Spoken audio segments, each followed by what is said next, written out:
What is the message of the UP Western Canada movement? What does their website, the up.ca, United Provinces Western Canada.ca, say about them? And what does a conversation about economic sovereignty and cultural freedom for Western Canadians mean? The United Provinces of Western Canada, UPWC, is a movement dedicated to fostering economic sovereignty and cultural freedom for Western Canadians. According to their website, they are not a political party, but a conversation and movement rooted in these principles. Their vision emphasizes addressing the failures of all Canadian political parties and leaders, highlighting the increasing division within society, and advocating for unity in Western Canada to achieve a strong, secure, and free future. The phrase, a conversation about economic sovereignty and cultural freedom for Western Canadians, encapsulates the UPWC's mission to engage citizens in dialogue aimed at reclaiming control over their economic and cultural destinies.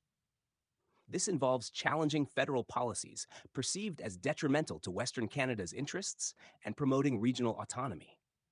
The movement seeks to empower Western Canadians to shape their future, ensuring that economic benefits and cultural values are preserved and enhanced for generations to come. Tell me about the current state of political discourse in Canada. Tell me about the current federal election. What are the key issues for Western Canada compared to Eastern Canada?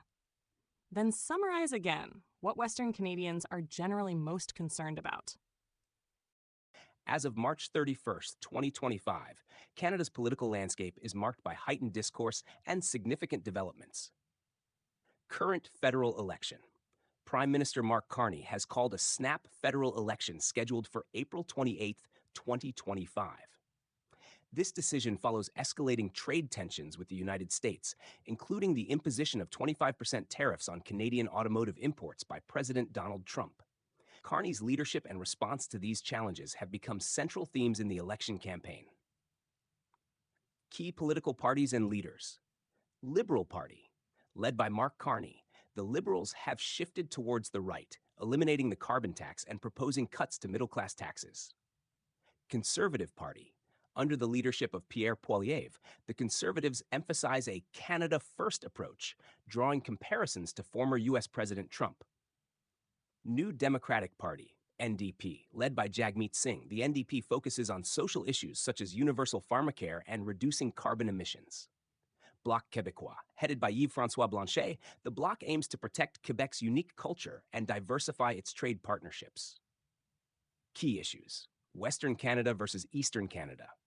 The election has highlighted distinct regional concerns. Western Canada, energy sector and resource development. The West seeks to advance pipeline projects and resource extraction, emphasizing economic growth and job creation. Federal-provincial relations. There's a strong desire for greater provincial autonomy, particularly concerning natural resource management. Economic diversification.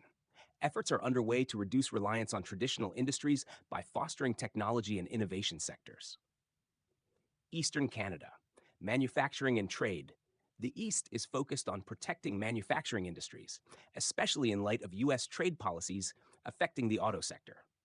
Cultural preservation. In Quebec, preserving French language and culture remains a priority, influencing stances on immigration and federal policies. Urban infrastructure. Major urban centers are advocating for investments in public transit and affordable housing to address growing populations. Western Canadians' primary concerns. Western Canadians are particularly concerned about economic sovereignty, ensuring that regional economic interests are not overshadowed by federal policies perceived to favor other regions. Fair representation, addressing feelings of underrepresentation in federal decision-making processes. Resource management, gaining more control over natural resources to drive local economic benefits. These concerns have fueled movements advocating for increased autonomy and have become central to the current political discourse in Canada. Tell me about what the Canadian Constitution says about the issues you highlighted. Do you think Western Canadians are justified in being frustrated?